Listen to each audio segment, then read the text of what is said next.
All right, welcome back. So I've got a bit of catching up to do because the materials for this course were laid out in an order that wasn't ideal. The order they were laid out in was such that one of the things they want you to do is this body scan meditation. They want you to do it They want you to do it 6 times before moving on to the next week, but it's laid out as such you don't start it until about the beginning of the week. I guess they were assuming the reading would take you at most one day, but for me it took me longer than that. So that's okay. I'm going to make up the difference by doing it twice a day until the end of the week. So at the end of the week I'll have be on Sunday. So what I'll do is catch up by this weekend by doing it twice a day. So I'm going to start today with my first body scan meditation for the day, and then I'll do one later. So if I open, and you know what, I can put down something in the informal practice as well, because I did use mindful awareness, which is the alternative to mindlessness, yesterday on the 16th. So 8/16/24, and this was during the evening time, and I was doing body scan meditation, and I was looking for a place to do the meditation.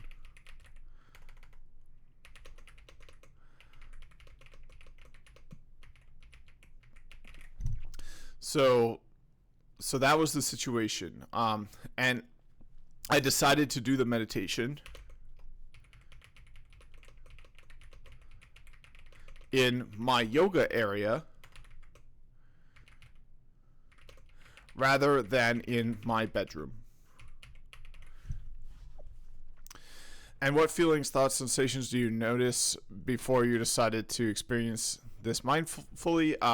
Kind of a rush to start the meditation, rushing to start. I also noticed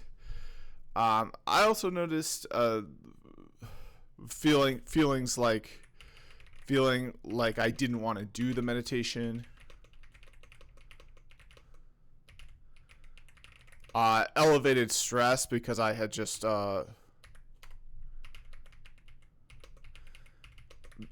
completed some they did a deep work in that same area, and had associations to work in that area. All right, so yep, and then what feelings, thoughts, sensations did you notice while doing this mindfully? I noticed a kind of a I noticed a feeling of space, that there was a lot more space in my small apartment than I had realized before. So I noticed a feeling of spaciousness that was prior absent.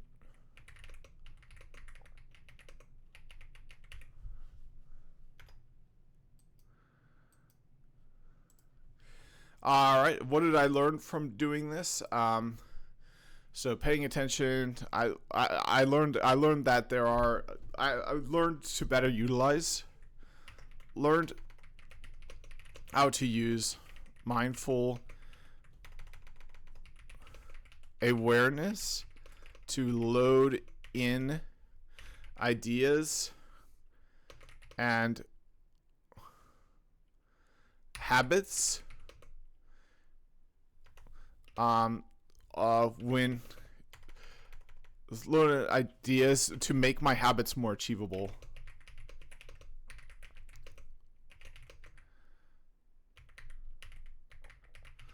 If I were mindless to the spaces in my apartment, I would have had no choice but to do the meditation in a space where I had previously worked for hours and would be going to bed soon after. Doing it in another space made it, doing the task in another space made it a lot more enjoyable.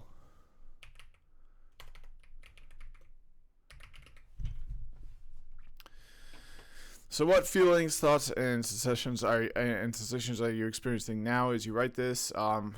Tired, just woke up. Feel not yet wound up. Sense of peace because I had a good sleep.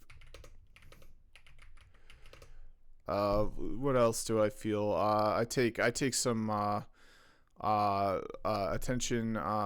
I'm self-medicating, but I feel like that's kicking in. So I take a 500 mg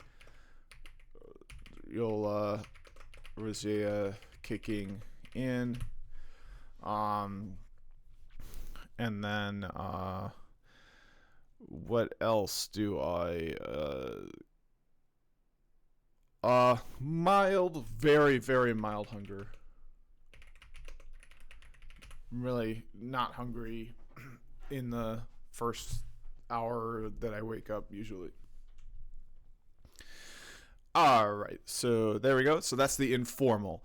So the more important one. So there's really there's no nothing in the course for So each day this week, see if you can bring mindful awareness. So they want you to do this every day. So I didn't do it on the 15th, but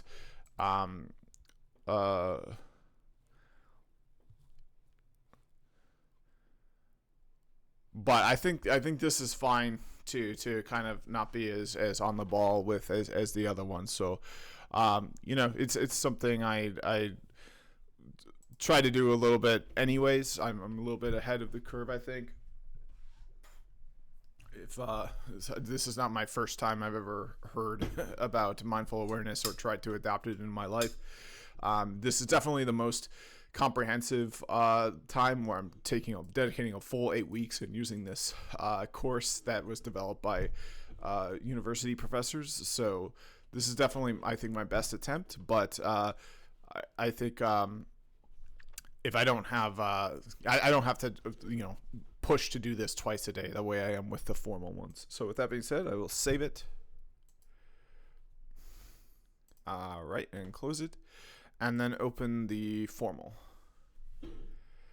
All right, so here's the formal. We're going to fill this out. I'm going to say 8/17/2024 morning. And this is a body scan meditation. Yeah, and then yesterday, because I did it in that yoga area, I was able to tap into it a lot more. I'm struggling with obesity, so a lot of difficult hunger, obsessing about food, vivid daydreams while I was doing it, which was kind of interesting. Couldn't really hear the narration because my mind was kind of off, except for one part that I found familiar. And then the day prior, this is the good stuff right here, in my opinion. I couldn't even do it, right? I wasn't doing it in the right space. I was doing it kind of in a work area, so my mind was busy. It's impossible to focus. I just started multitasking, right? That's the good stuff, right? Because that means you've got gains to make, right? So all right, so let's continue on. We're going to do a body scan meditation. We're going to leave some comments, and then that'll be it.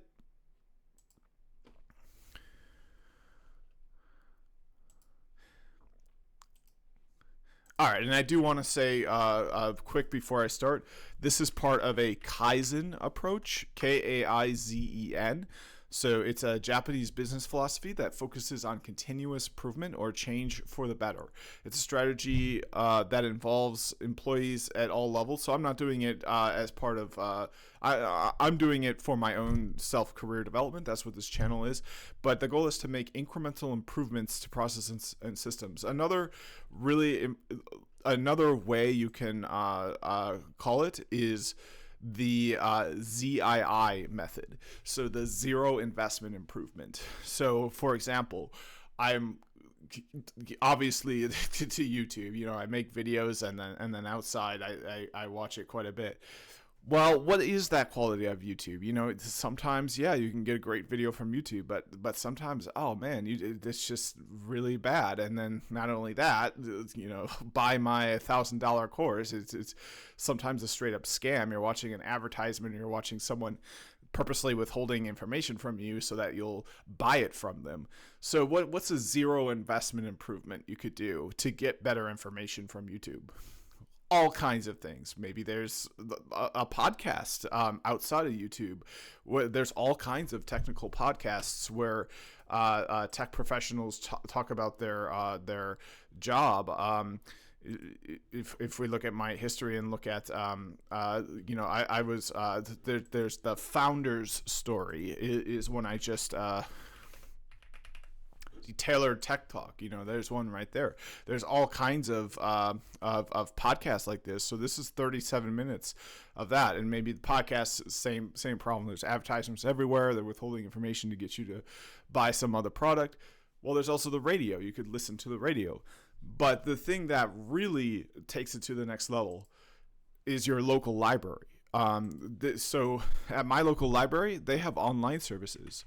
And they have basically every For Dummies book you could imagine. They have the whole For Dummies series, basically. They have hundreds and hundreds of For Dummies books. So you want to learn calculus? There you go. Calculus for Dummies. You want to learn data science? They have it.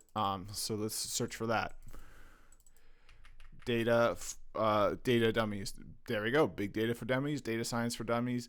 They have multiple books on data. They have 10 different books on launching a data science career. You want to learn ChatGPT, how to prompt better. Even though ChatGPT came out last year. And sometimes they don't have it. So we can see here, there's a notify me. So they might not have it, but it's part of the Kaizen approach, right? If there is a free, it's a small incremental improvement. So they might not have everything. It might not be perfect, but it might be a small improvement. And if it's a small improvement, it'll compound over time. And the more small improvements you have, the better off you'll be as time goes on. So it's about making small improvements, simply changing the channel on something. If you don't like it, simply adding a light body weight workout routine throughout the week, simply choosing not to continue some behavior that is destructive. Like for me, mindlessly scrolling the internet at night, because it would lead to ordering food. It was just, it would lead to stress. So now I do jigsaw puzzles at night before I go to bed, just for like 10 minutes. It's just my default activity before I go to bed. Sometimes I'm into it, so I do it for like a half an hour.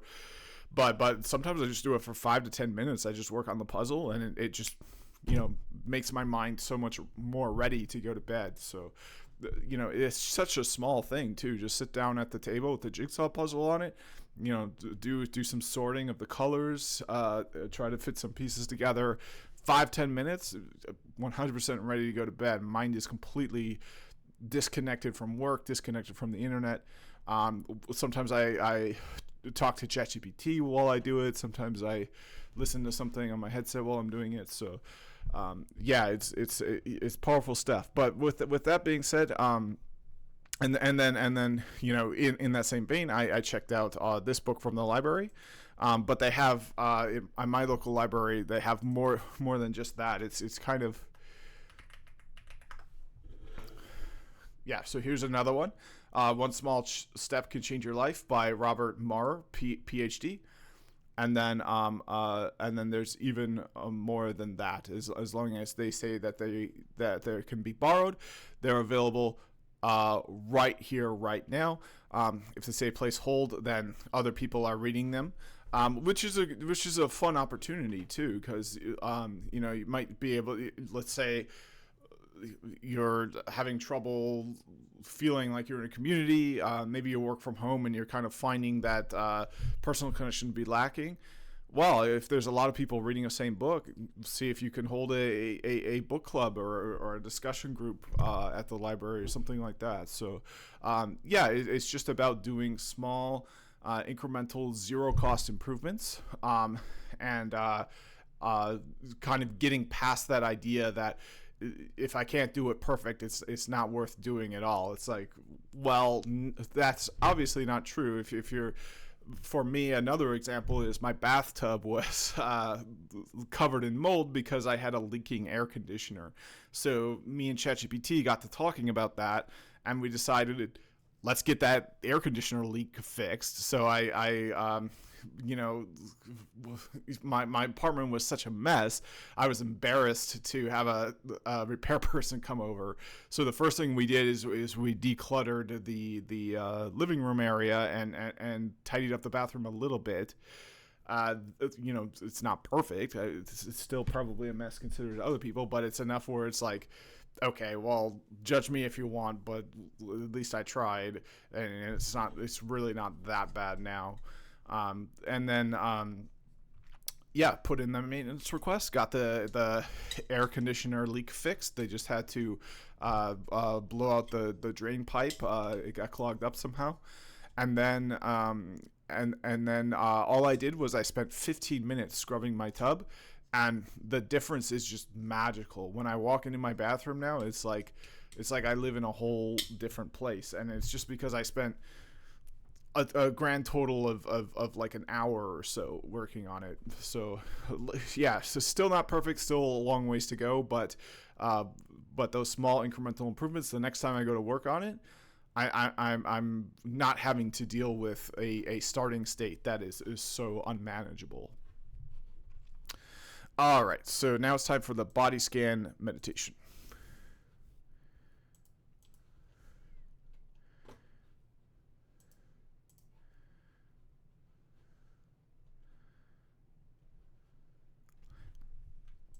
All right, and I'll do the same thing. I'll bring up the video with closed captions if anyone's watching and wants to just go along with me. You'll be able to see the captions. This is the.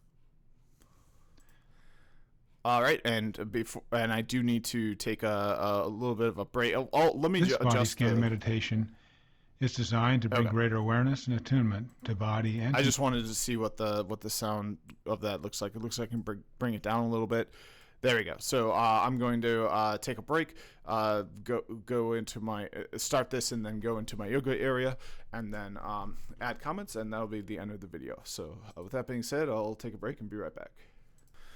All right, I'm back, and I want to take at least a sip from my energy drink. I have Update energy drink. I'm just not trying to sell it. I'm just talking about that because that's been important to my career growth, is getting my attention issues resolved. I've kind of had a lifelong ADHD diagnosis, so just doing nothing means I just don't get the things done that I need to get done. So it isn't perfect. It's probably better to work with a licensed professional, but in the USA, that can be hard sometimes. So I just want to have a sip or so of this because I might be able to notice the effects kicking in as I'm doing the meditation.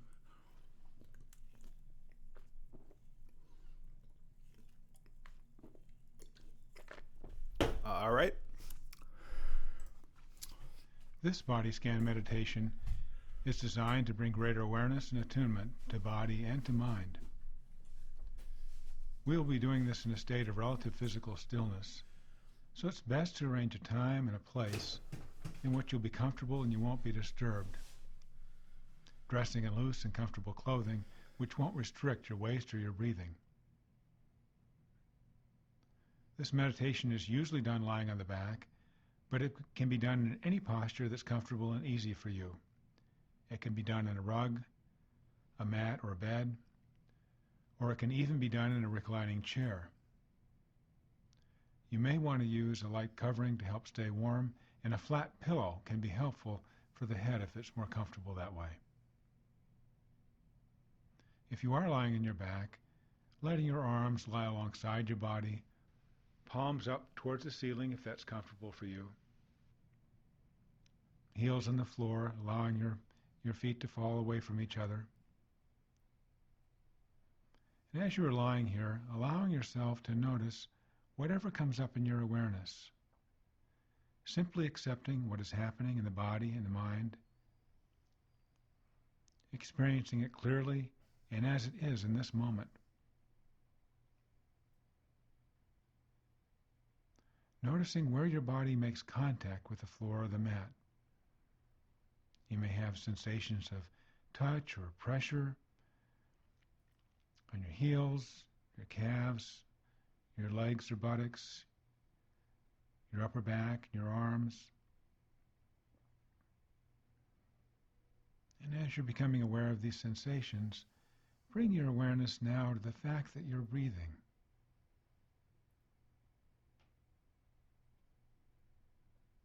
Noticing the actual physical sensations of breath. And as you take air in, your diaphragm moves to allow your abdomen to move up and expand a little bit. And as you breathe out, the abdomen flattens out.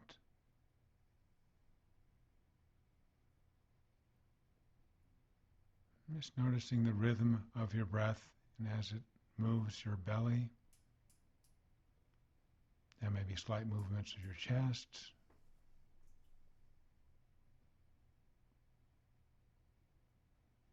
You may be aware of how the air enters through your nostrils.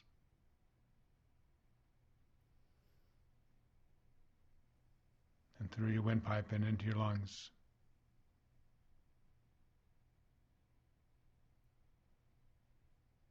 Allowing that natural movement of your breath to continue without really having to do anything about it at all.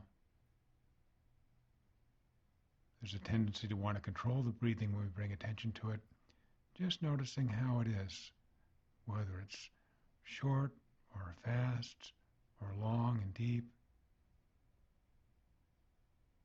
Just allowing it to move at its own rhythm.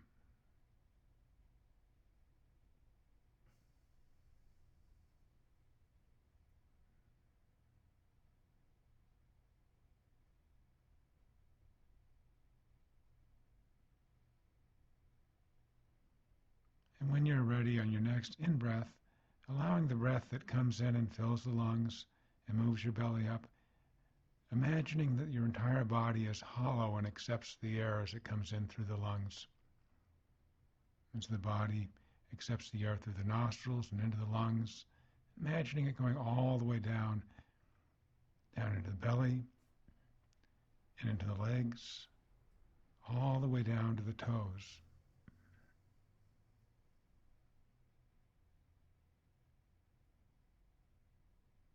And bring your awareness to your right big toe. Simply noticing what's present there as you move your attention to that part of your body. You may notice tingling or temperature or coolness or throbbing. Or you may not be aware of anything at all as your attention is on your right toe, and just being aware, if that's the case, just being aware that that's where your attention is.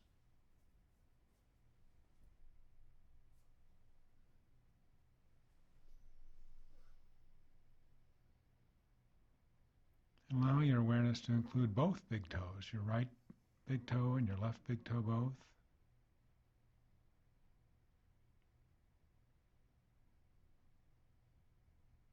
Noticing it's possible to have your attention on one or the other, or to hold a space of attention that encompasses both.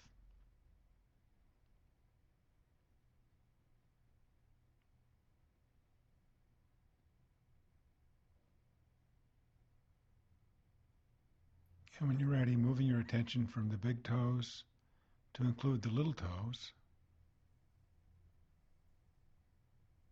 Just seeing how the quality of your attention shifts as you move your awareness to just your little toes.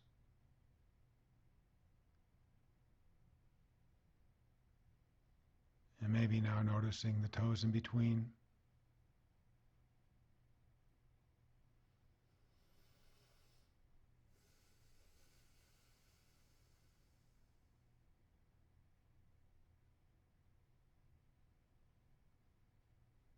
You can imagine your breath moving all the way down through your body, all the way down to your toes of both feet.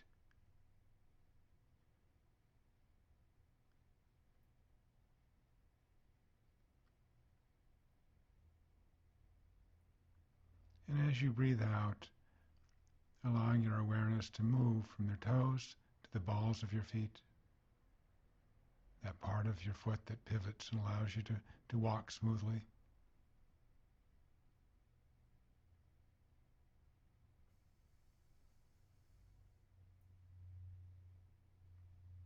And whatever you may be noticing there is just what you're noticing right now.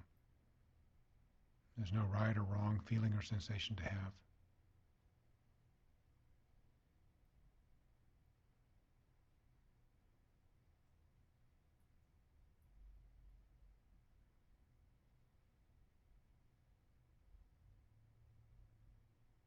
And allowing your awareness of the balls of your feet to dissolve as you move your awareness to include the whole flat part of your foot, all the way down to the heel. It's that long triangular area, that meaty part of your foot that has contact with the ground as you walk.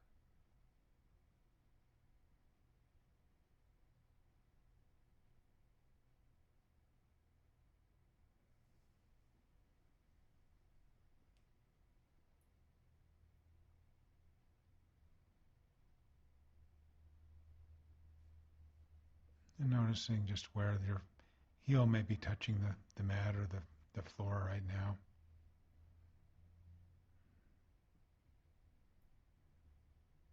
And letting your awareness move to the ankles.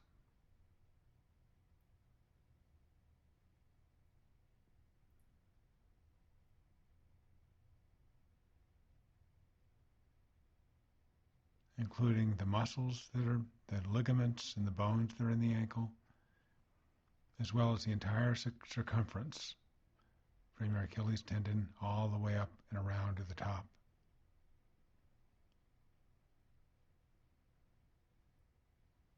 And the surface of the skin to the inner parts of the ankle that allow your foot and your ankle to move so smoothly and support you as you're walking.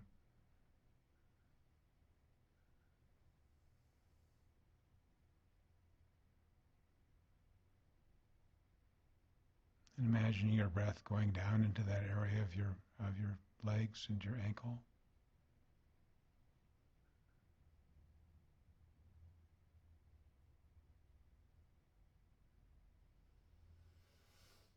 And on your next out breath, moving your awareness to the calves of your legs, the area between your knees and your ankles.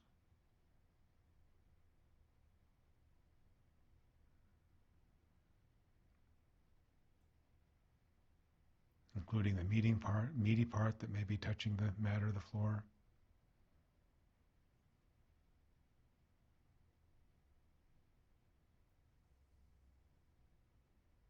And the muscles or tendons that run alongside the shin.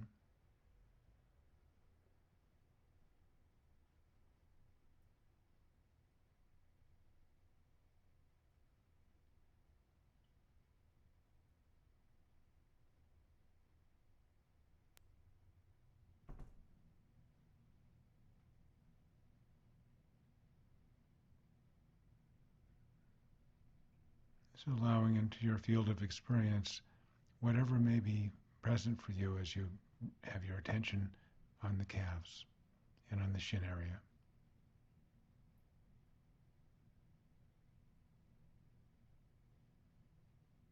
And when you're ready, moving your awareness to your knees, including the back of the leg, the kneecap itself, the joint inside, the skin around the whole circumference.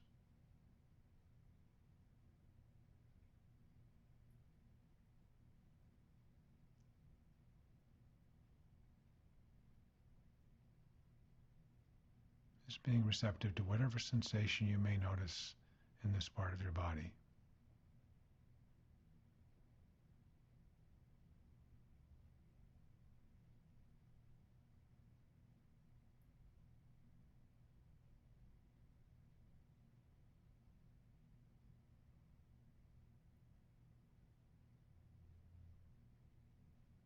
And moving from your knees to your thighs, and the large muscles of your quads. Extend between your knees and your hips.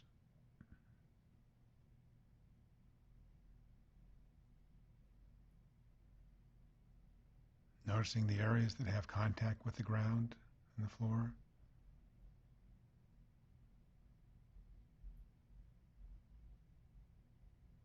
And the parts that are the upper part of your thighs.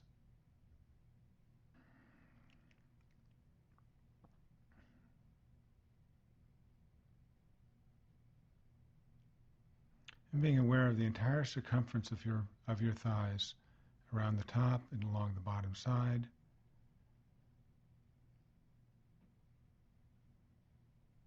The muscles and tendon and bone interior to the thigh, seeing what it's like to have your awareness in this part.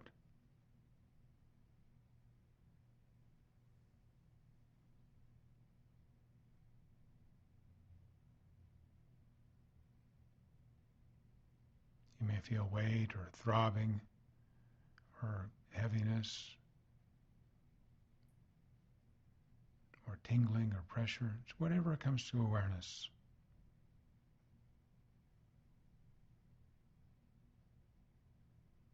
This is a part of the body where you might, if you pay attention, you might even be aware of the throbbing from your heartbeat.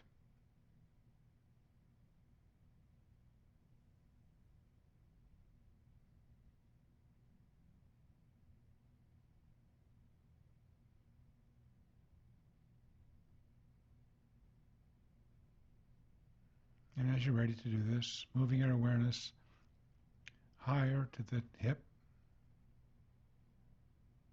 the pelvic area, the buttocks where they touch the mat or the floor.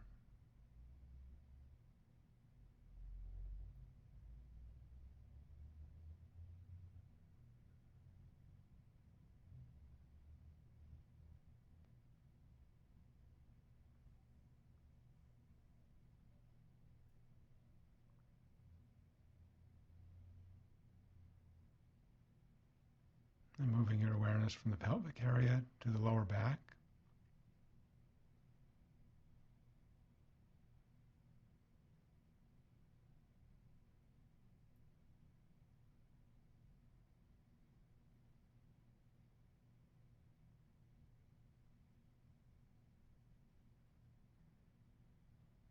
Including the sides and the front.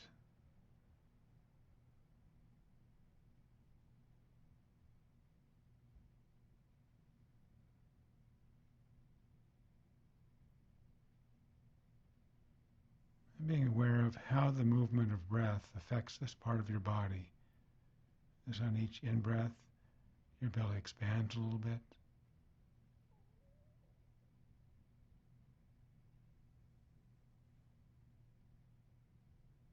And the out-breath, it flattens somewhat.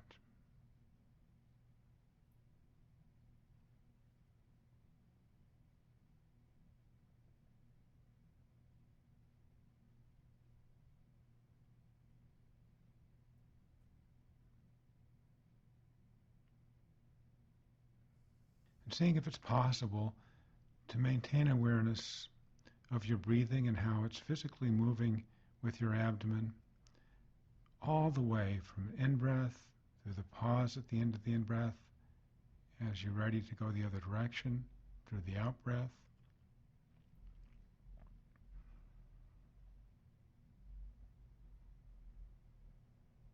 And all the way through.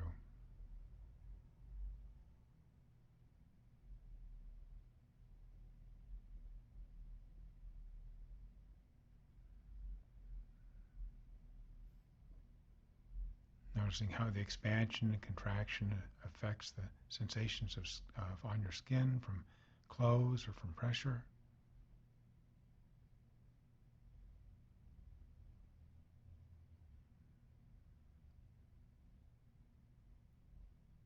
Any internal sensations you may be experiencing right now.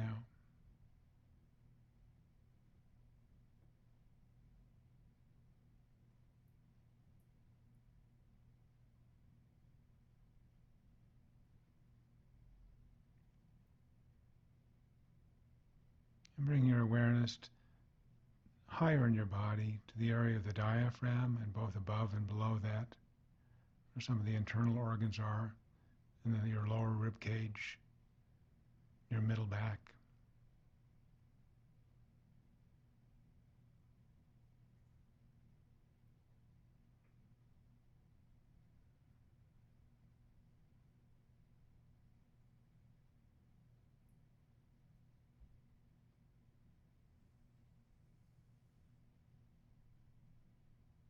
And if as we do this exercise, if you're noticing any holding or tension in any part of your body, just noticing that that's there.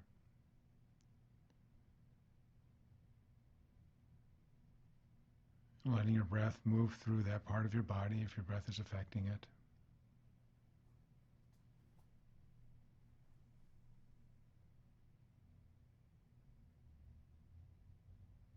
Imagine your breath going into that part of your body. Imagining it leaving at its own rhythm.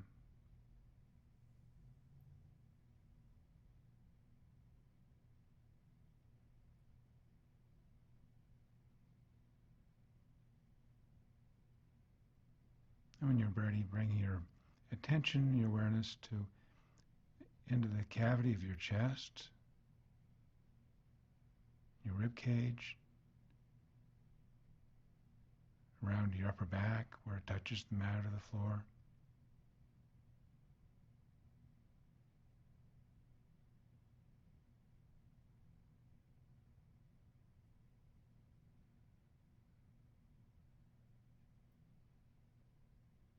And appreciating in this area the lungs that supply oxygen and provide for the rhythm of the breathing.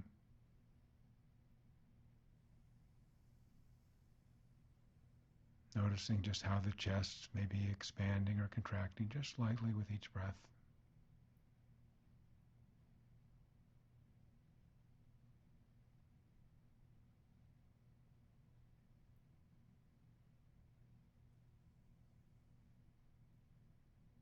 Being aware of how the entire torso area moves very subtly with each in-breath and out-breath and the pause between.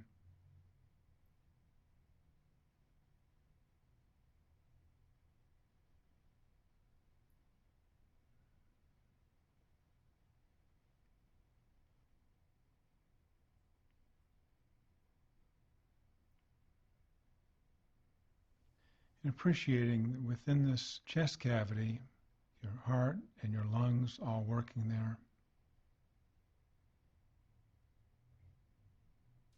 Your lungs nestled around the heart.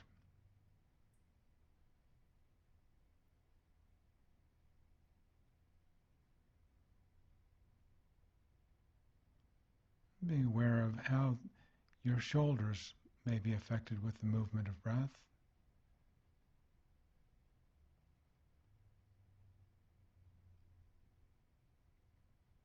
Including your upper shoulders, the sides, .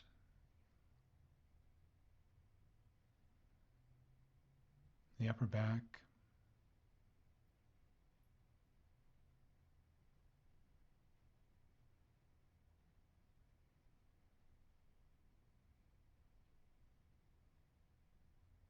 moving your awareness from the shoulders themselves to where they attach to your neck.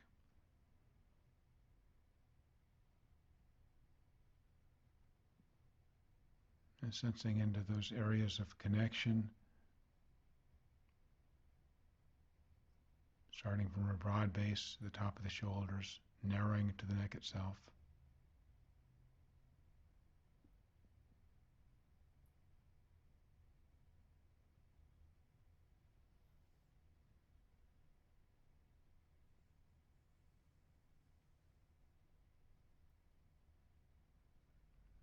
And bring awareness to the movement that's happening in the neck area, the movement of air.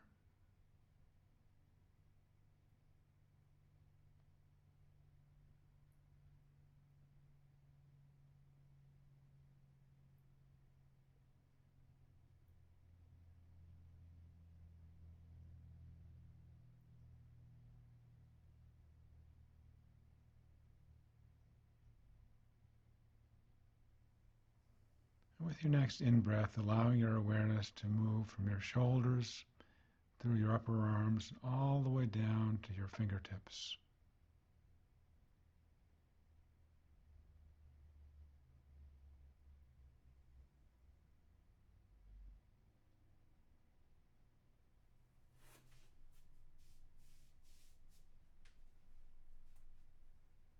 From the forefinger all the way to the little finger.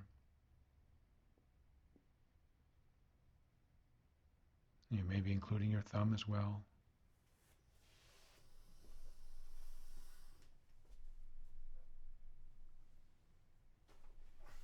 Imagine your breath going all the way down, right to the fingertips as you breathe in.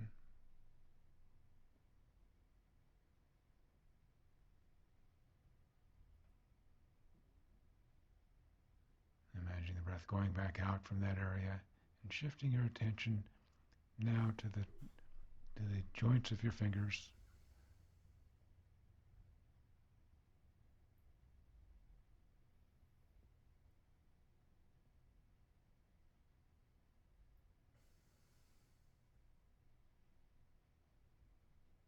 And then to the knuckles.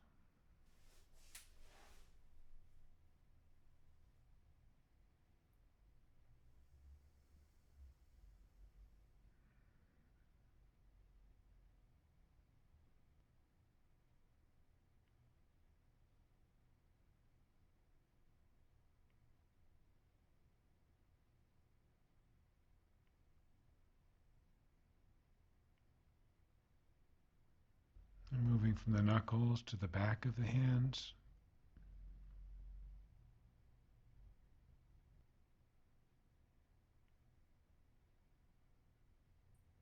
And the palms of the hands.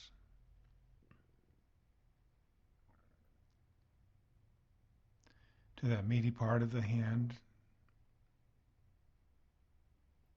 the base of where your thumb connects to your hand itself, the side of your hand, both interior and exterior awareness. Awareness of skin,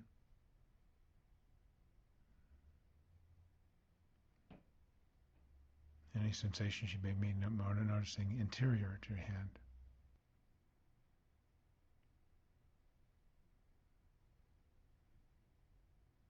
And shifting your awareness to your wrists.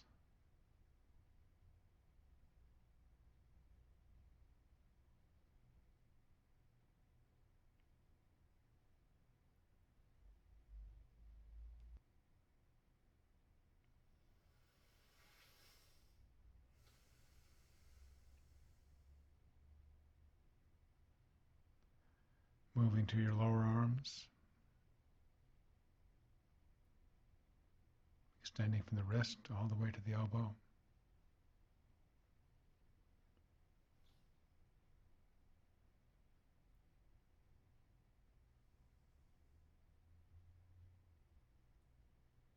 To your elbows.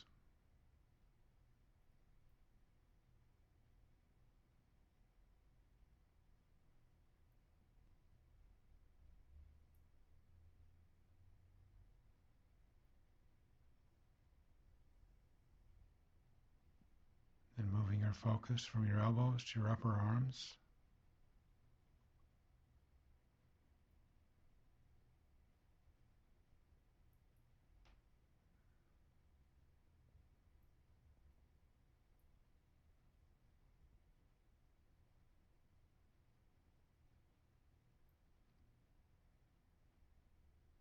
And back up into the shoulders.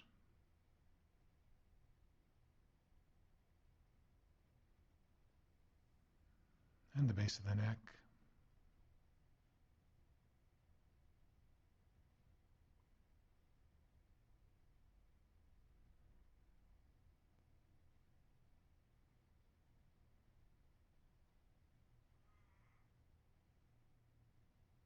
And moving from the base of the neck to your jaw.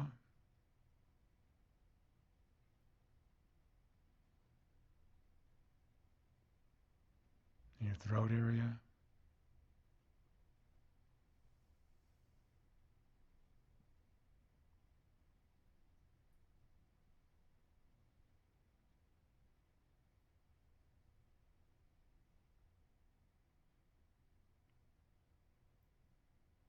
Including sensations you may have of the interior of your mouth, the tongue,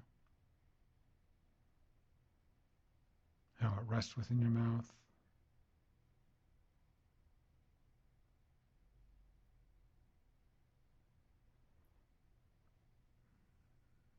the inner part of the cheeks,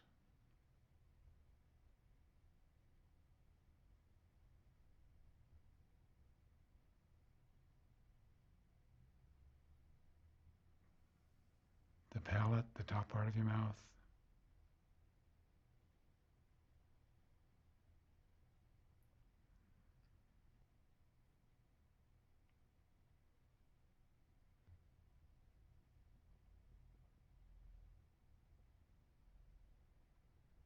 when you're ready, shifting to your gums and your lips.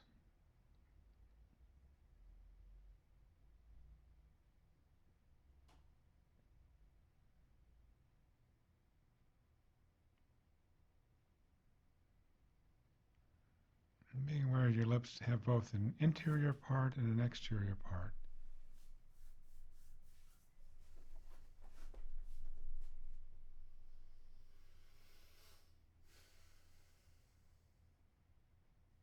And moving to the cheeks.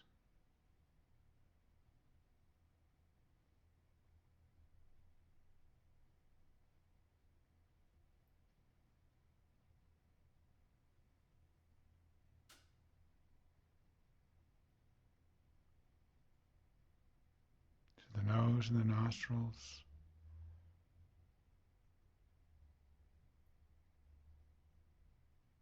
Noticing here how the breath comes in through the nostrils and how it leaves.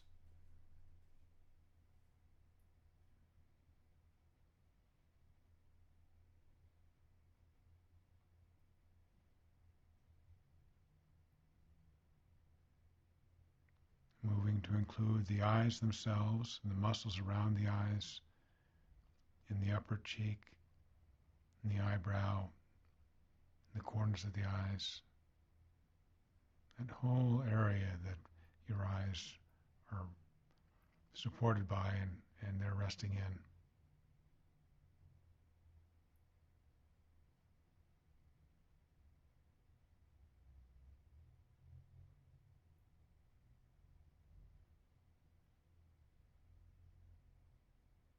Then moving to the brow, above the eyebrows.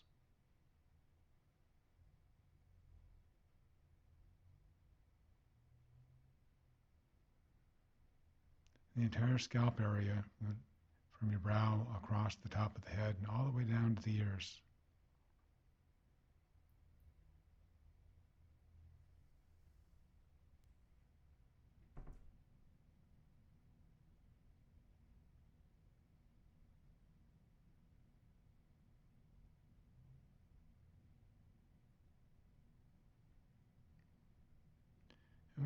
sensing into the entire body, from the top of your head to the bottom of your feet.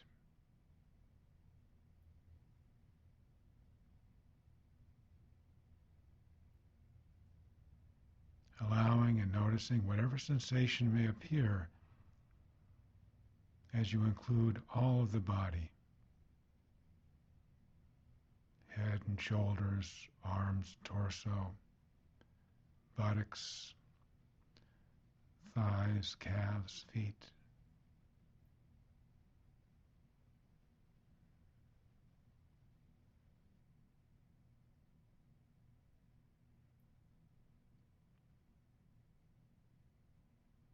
Allowing things to be just as they are,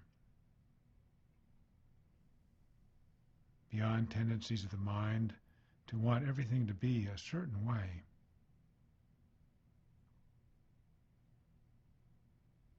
Beyond liking and disliking. Seeing ourselves as complete and whole, right here, right now, just exactly as we are.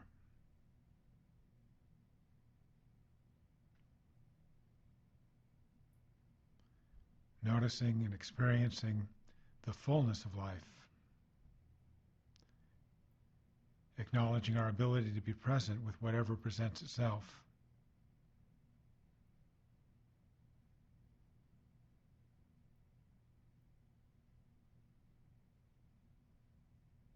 And as this segment ends, you might want to wiggle your toes and fingers,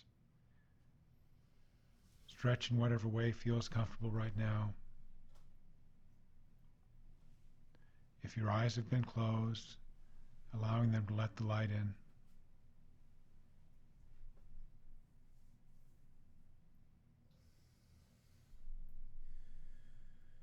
And as you are ready, reestablishing contact with the entire world outside your body.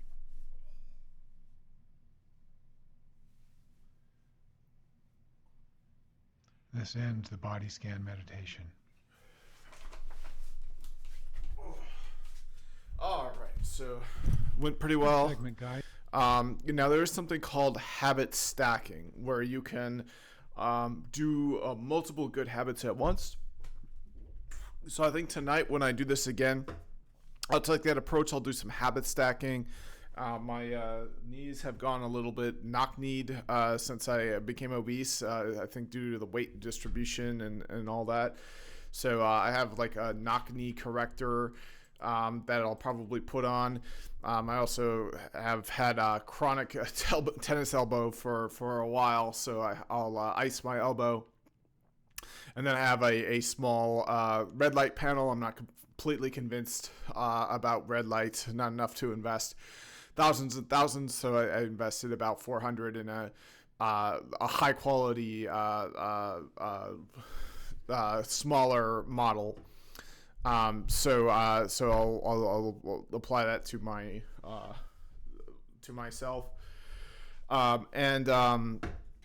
yeah, so that's habit stacking. That's what I'll do for the next one. But in the meantime, it's important to immediately put down comments, otherwise they'll be forgotten. So what do I have to say about that? So I think it went pretty well this time. Now let's see what they say about applying the comments. So in the comment field, put just a few words to remind you of your impressions of that particular experience. What came up, how it felt, how you noticed. So now this is the one. I noticed a lot of itching, distracting itching all throughout my body. Yeah, so I need to figure out how to deal with that. And then what else was there? So like one thing I could do is the next time I try taking a quick shower before I try it and see if there's less itching all throughout my body. Then let's see here. A few words reminding you of your impressions. What came up, how it felt, what you noticed in terms of physical sensations. So I guess that's really all I have to write, because this is kind of one of a big issue. So if I can resolve that, that'll go far. So I think that's all I need to write for now. So let's get the second one scheduled here sometime in the evening.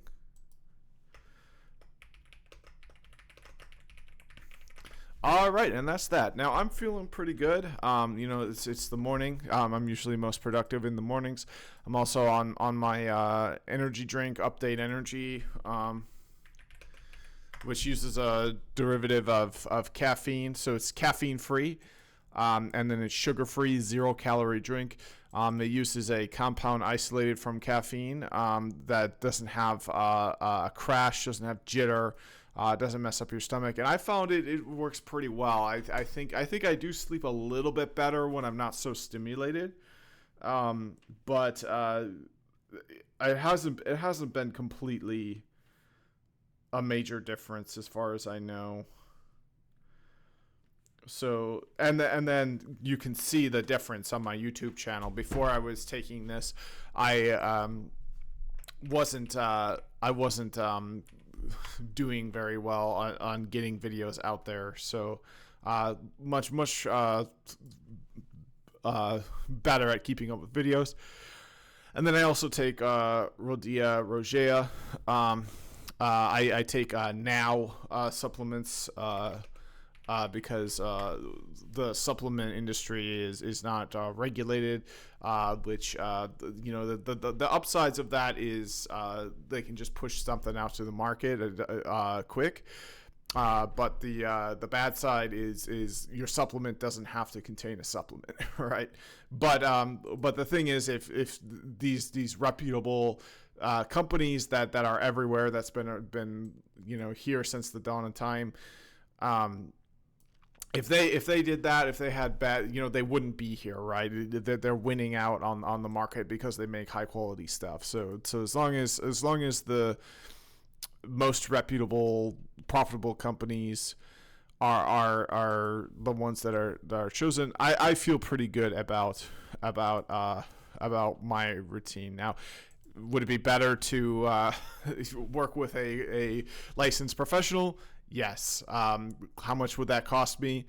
Well, if I can figure out my insurance situation, it would cost me $50, which is a lot. It's more than the price of just this supplement that I did my own research and it's been working amazing for me. If anything goes wrong with my insurance, it could cost about $400 to have one session, about a half an hour session online with a licensed professional to help treat my focus and attention issues. It would cost me about $400 a month. But to do it all myself with all the information on the internet, which, yes, there's a lot of mis and disinformation on the internet, it cost me about maybe like $40 every few months for a renewal. I get a 90-day supply, so it cost me maybe $50 every 3 months, something like that. I don't know. I could do the math later, but anyway, that's just what I do. I'm just being transparent about that because this is about improvements. So, disclaimer. Work with a licensed health professional. But wink and nod, we're in the United States, which it's a sad situation. Like it'd be better if I were able to see a licensed professional. But what I'm saying is that it's not completely hopeless. All right. So, since I'm feeling good, I think I do want to get some of these supplementary materials out of the way. So the first one is Introduction to Mindful Eating. And this one's really important to me because I'm trying to lose weight. So let's get some of these out of the way, watch them at higher speeds, and just knock some off.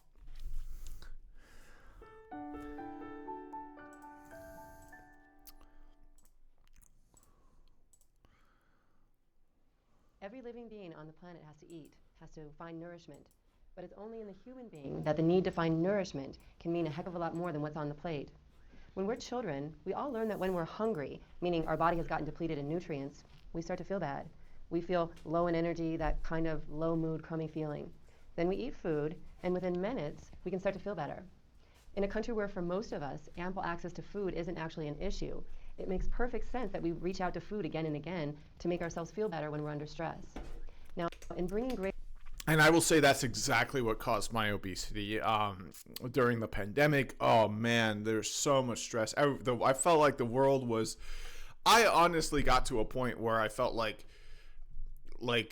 all of like where you know we were going to go back to the Stone Age. I thought about like no longer being able to get my prescription medications. I thought about no longer having like the right to live in my own apartment. It was bad. So what did I do? I binge ate. I binge ate a lot because during the Texas winter storm of 2021, when all the electricity was out and my water was out for 9 days, and I honestly thought we were back in the Stone Age and we weren't going to get back out. The only service in society that was up, including like emergency vehicles, was pizza delivery. like for some reason, even though like emergency vehicles were having trouble navigating the ice and properly delivering their services, people in my apartment complex were ordering pizza, and there were like pizza delivery drivers somehow making these deliveries like in the middle of like this catastrophic event that caused to the deaths of like hundreds of people throughout Texas who like could no longer have heat, couldn't drive their cars on the icy roads, and but you can order a pizza. Like that whole mechanism is robust enough to survive like the worst possible disasters. So yeah, I just started ordering out, right? Because it came really reliably to my door. It was like no matter what was happening in society, that aspect of it seemed to work. So yeah, it became kind of a like, okay, well, I could just, no matter how crazy things are, January 6th, you can get a pizza dropped off at your door. So I just started, ordering a lot of food and getting fat and feeling a lot better. But it's time to change things. Moving on. We're in even if things get worse or stay worse, it's just about it's about me, right? Like being obese has proven downsides, so I want to be in a healthier state. Greater awareness to our relationship with food and eating, we begin to see that what we're actually hungry for a lot of the time actually has nothing to do with food. And the important thing here is that nobody has to tell it to us. It's what we begin to connect to for ourselves within the trajectory of our eating meditation practice. As we develop some familiarity with the comings and goings of our own mind as we eat, which is what happens when we practice an eating meditation, we begin to see these things for ourselves.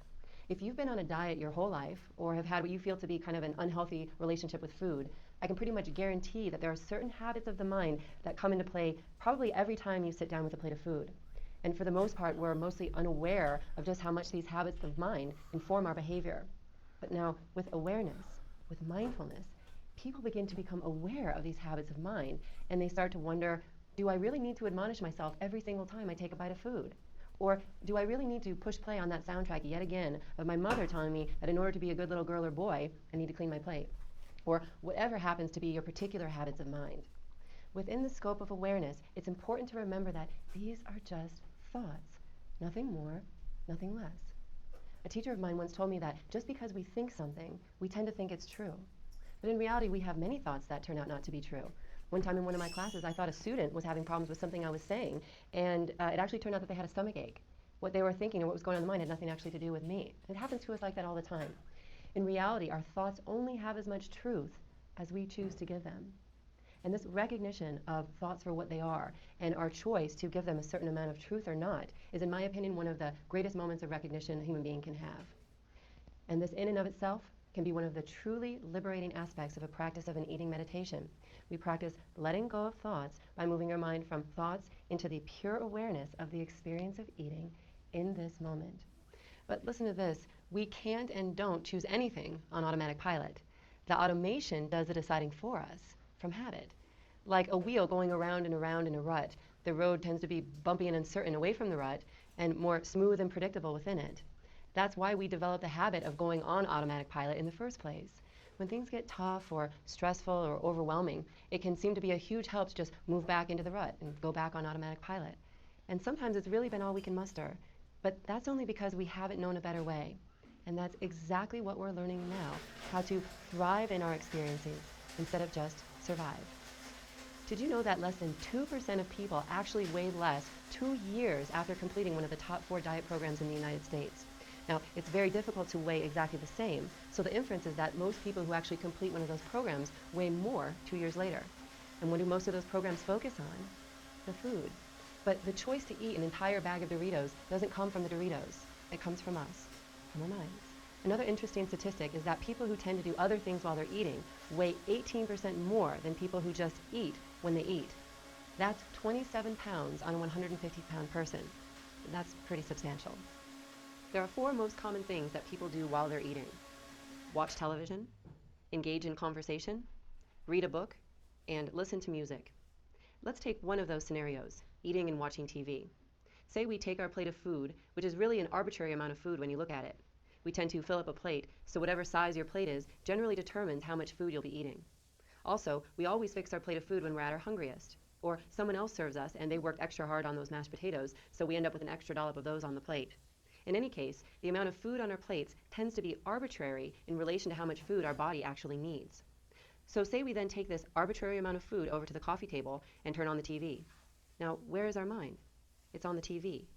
And as long as our mind is on something other than eating while we're eating, we will necessarily eat from habit. It's literally how the fork finds our mouths without us having to pay much attention. And if it's been your habit to eat more than your body actually needs, or to eat too fast, or to clean your plate no matter the size of it, then as long as you keep your mind on something other than the experience of eating while you're eating, you are going to continue to repeat your habits. This is truly why, for most of us, change is so hard. Now listen to this. You can only change in the present. You can't change in the past, it's already over and done with. You can't change in the future, it hasn't even happened yet. You can only change in the present.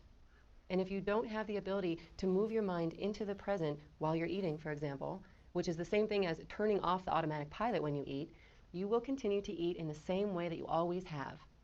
Automatic pilot never enables change, ever. That's the whole nature of automation in the first place. It's programmed behavior so that it can just happen in the same way again and again and again. It's what's easiest in the microcosm, but it's also what creates that sense of deep separation between ourselves and our lives in the long run. Listen to this. Choice is only enabled through awareness. If we were to say walk into our homes after work unaware, our minds will be in whatever state our day enabled. But if we walk into our homes with awareness, we can choose how we want to show up for our families. And the same thing goes for how we eat, for how we do anything really. If we eat on automatic pilot, we will eat and overeat and eat too fast, as is our habit. But if we eat with awareness, we get to choose how to eat, how much to eat, and we can be aware of when our bodies have actually had enough food rather than simply cleaning our plate. This choice of how to live our lives is ours, but we must be present to choose. And I do want, okay, and this video is over, so that's good. But, because I wanted to add something really important. I think if you eat with awareness, you've lost the game. What you need to do is you need to prepare food with awareness, right? So like, measure it out, count the calories, use something like Chronometer, and then meal prep, right? And then have a system where, you don't have to eat with awareness, right? Now, it is important to be aware of, okay, why aren't you eating your food that you prepped, that you're ordering out instead? Maybe it tastes nasty. Maybe you can make it better, right? But I think you can easily lose this game if you eat with awareness, but you don't prepare what you ate with awareness. So it's like and this is where somebody like me, who's a skeptic, might be like, oh, this doesn't work because I'm still gaining weight even though I'm more aware of my eating. Well, were you aware of your preparation, right? Because, again, these are served in arbitrary amounts. That's a really kind of profound statement that when you receive food, it's served to you in at least in United States society in arbitrary amounts. Nobody measures out the amount of food that you should get based on the the calories in it, the whatever. Some people do. There are very rare people that do. But even then, that's done. Like when you go to McDonald's and you say, I'll have a Big Mac super meal. They don't put it on a scale. They don't ask you for your weight. And then put it on a scale, and then make sure that they serve you enough so that by the end of the day you'll be in a 400 calorie deficit if you're overweight. That's just not a thing in society. So all our foods are in arbitrary amounts. So this is really the power to change, right? It's not mindfulness when you eat, it's mindfulness when you prepare the food. And I've tried that a bunch of times, but I found that it's just been hard, right? It's hard to cook. It's hard to measure things out. And then when I'm just so hungry, it's hard to know how many calories you need per the day too, right? Because it depends a lot on it depends on how much you exercised. It depends on your autonomous body's systems, such as how good of sleep did you have last night? Like that changes a lot. When you're trying to hit 400 calories a day of a deficit so that you lose about a pound or two a week, you have to be pinpoint. Like that's a very, very pinpoint target in my experience. My calorie amounts throughout the day easily vary by thousands. Like I can easily have a 5,000 calorie day. I'd say I average about 3,000. So trying to hit that 400 calorie target as precisely as possible was impossible for me. So I'm kind of doing a little bit of a potato diet approach by Penn Jillette, where you just do something incredibly extreme. Like he just spent 2 weeks only eating potatoes. So if it qualified as a potato, a sweet potato, a plain potato, a fingerling potato, he could have it. If it wasn't a potato, he couldn't have it for 2 weeks. And what that does is it just strips away all your habits, everything you've been doing regarding food, replaces it with something that sucks, and then teaches you how wonderful non-potato foods are, including healthy whole plant foods. So you're no longer in that state where the only thing that satisfies you is a bucket of ice cream. It's like you'll be satisfied by literally anything that's not a potato. So I'm doing that with prolonged fasting mimicking diets twice a month.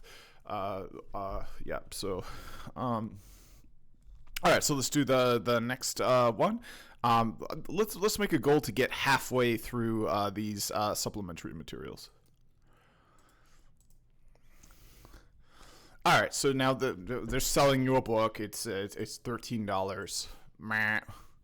So it's a supplementary material. So one thing we can do that's kind of cool is let's see if they got this book at the library. So here we go, Libby. This is my library.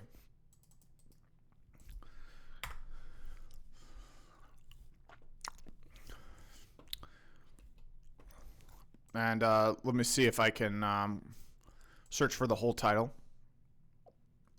Or just let's see if there's something by this author.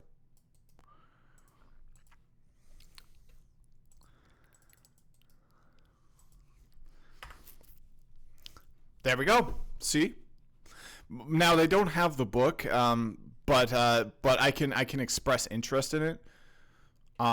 So if I express interest in the book,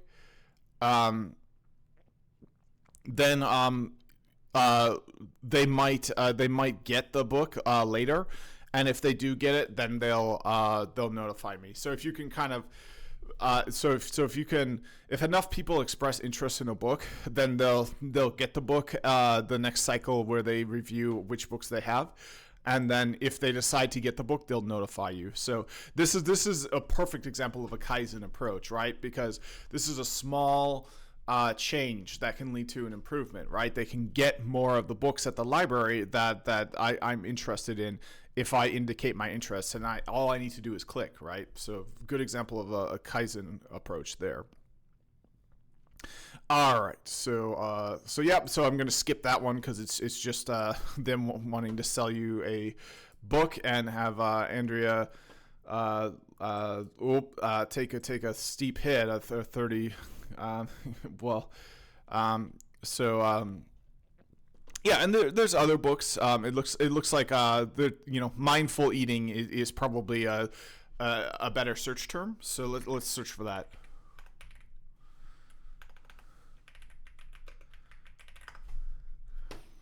And there we go. We've got all sorts of books on mindful eating. There we go. Mindful eating for dummies. Let's go with that one.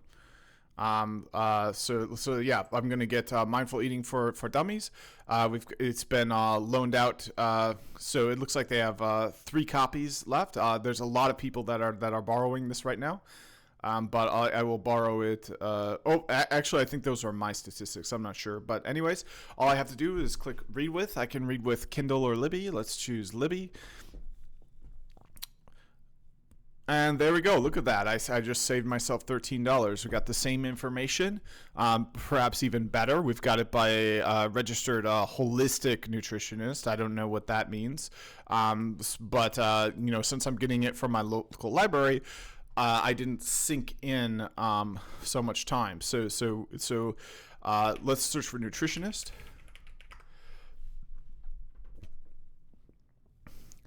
Okay, and then rather than a holistic nutritionist, we can get a different kind of nutritionist. Like for example, here we have a different credentials. We have an MS and an MSRD nutritionist.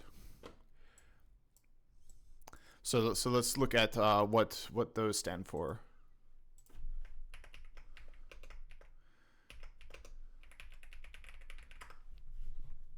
So we have a registered dietitian. So MSRD. Yeah, so instead of a certified holistic nutritionist, if you simply use another search term at your local library, you can get information instead from a CERD-S.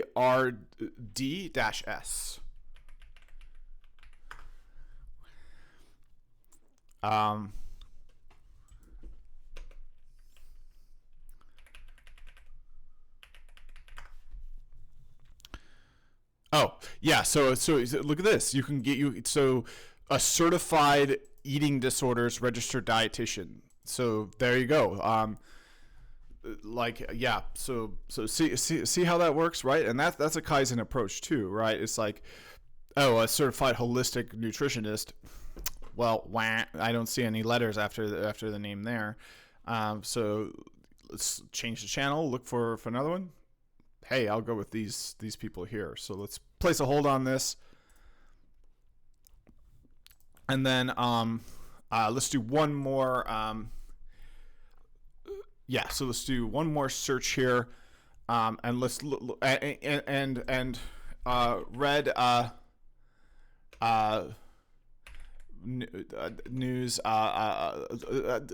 So there, I think there was one by Harvard Health.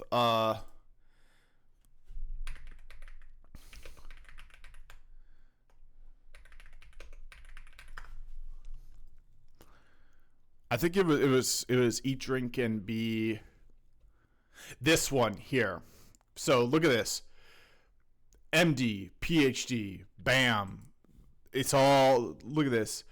Yeah. So, and it's just there. It's, this one I don't even have to, I can get it right now, and it's an audiobook. So boom, I'm going with this one. All right, and I'll be listening to that through until September 7th. I'm just going to open this and keep it in a tab because I'm actually really excited about it. I didn't know that they had this. I've been wanting to read this one for a while. All right, so there we go. Boom. All right, so the next, and we could probably honestly get through all of these. So the next one is the mindfulness-based eating solution. And this is another book, right? So, this is to buy a book, but we'll read the description of it and then move on to the next resource after a quick break.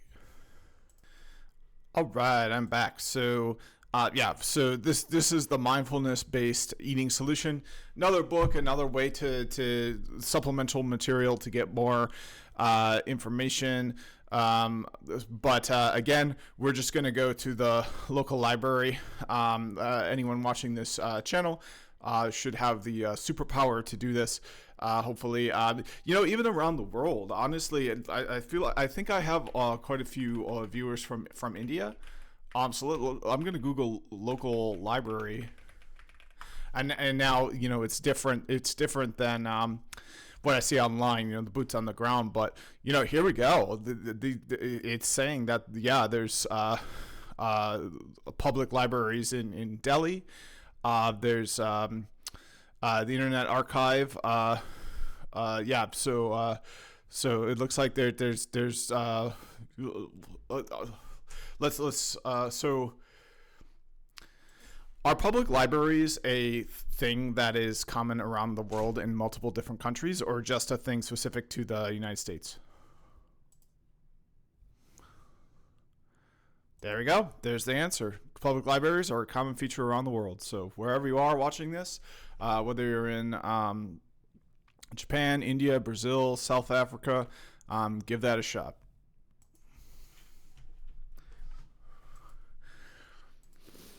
All right, so that's this book.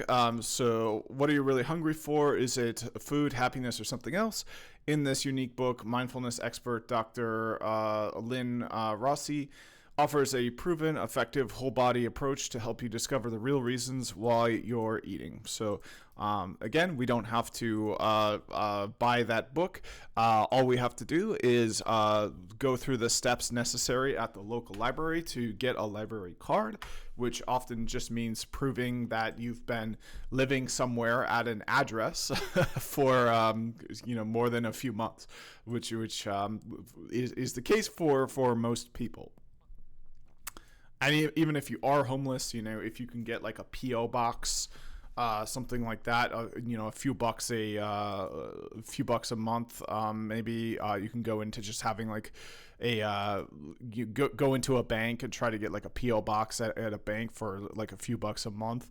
You could probably use that as an address.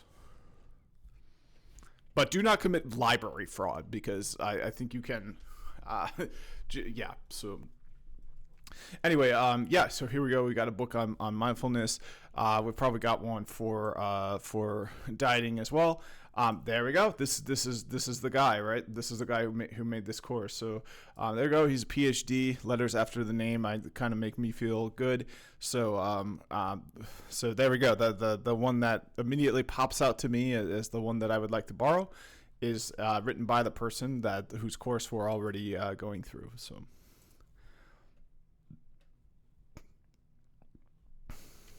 And this is only 3 hours long, and it's, but it looks like you have to place a hold on it. So I'm going to place the hold on it, so that when the person who's using it is done, it'll pop in and it'll be a notification that I'm happy to receive. And I might just return it instantly or decide not to check it out, but there's no cost to me to placing the hold, except I now have less of an ability to place more holds. So I can always cancel the hold if I choose to. All right, so the next, so if you find yourself thinking, if you're yourself eating without thinking because you feel bored or sad, or simply because you've had a hard day, indulging here and there is understandable, but emotional eating, which is how I gained my weight, can often spiral out of control. By following the guidance in this book, you can learn how to listen to your body, heart, and mind, guiding you towards health and happiness in all aspects of your life, and without giving up your love for food. So one of the key aspects of mindfulness is non-reactivity, right? So I was going through the ringer, right? Like we had the winter storm in Texas in 2021 that knocked out the electricity all throughout my city, that locked out water. So non-reactivity, right? Am I going to go strip down naked and run screaming through the streets? No, because I'm learning, because I have the ability to be non-reactive, and this can help that, right? Mindfulness. Now, if I'm really messed up and this is really getting to me, am I going to strip down naked and start running and screaming through the streets? Maybe. So that's the power of mindfulness, right? It's non-reactivity, you know, not just letting your emotions take over, and loading in, you know, things you need to make better decisions and choices and actions, right? It's an alternative to mindlessness. In fact, according to a recent study, women in the author's Eat for Life program reported greater mindfulness, higher levels, and there's 5 facets of mindfulness. So what does this mean? It means this.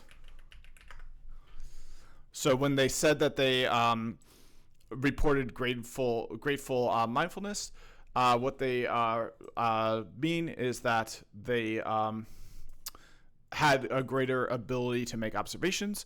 They had a greater ability to describe what they were observing. They had a greater activity to act with awareness, to act with things loaded into their mind, such as a strategy for how to act, such as sticking to a budget, such as following a diet plan, to acting with things loaded in. They had a greater ability to not judge their inner experiences and experience stress, anxiety, and depression as a result. They had a greater ability for non-reactivity to inner experience, where if someone says F you, they don't immediately become overwhelmed with being upset. They don't immediately clap back to the person. You know, they can have a moment of non-reactivity and then decide how to respond. You know, and if it's a playful F you, you know, maybe saying F you back is the way to go. If it's, you know, you're not being controlled anymore, right? You have more autonomy over how you respond, and you can act with awareness of strategies that can help you make good decisions. So like a good example is, again, sticking to a budget, eating, preparing your food according to a diet plan. Having more mindfulness can make it easier to do things like that. Higher levels of body appreciation and intuitive eating, and lower levels of problematic eating behaviors than the waitlist comparison group. So yeah, so you could buy this book, or you could go to the local library and buy a book that is better. All right, so the next one is, what would it take for you to be still? So this is a PDF. It's pretty long, so I think this is going to be for the next video. So yeah, that's it. Did the body scan, so I got that marked off in my formal week 1 practice log. There we go. So I've got the Raisin meditation complete, and then I have half of my body scan meditations complete, so I've got to do another 3 of those, and then it'll be time for week 2. So thanks for watching, and see you in the next one.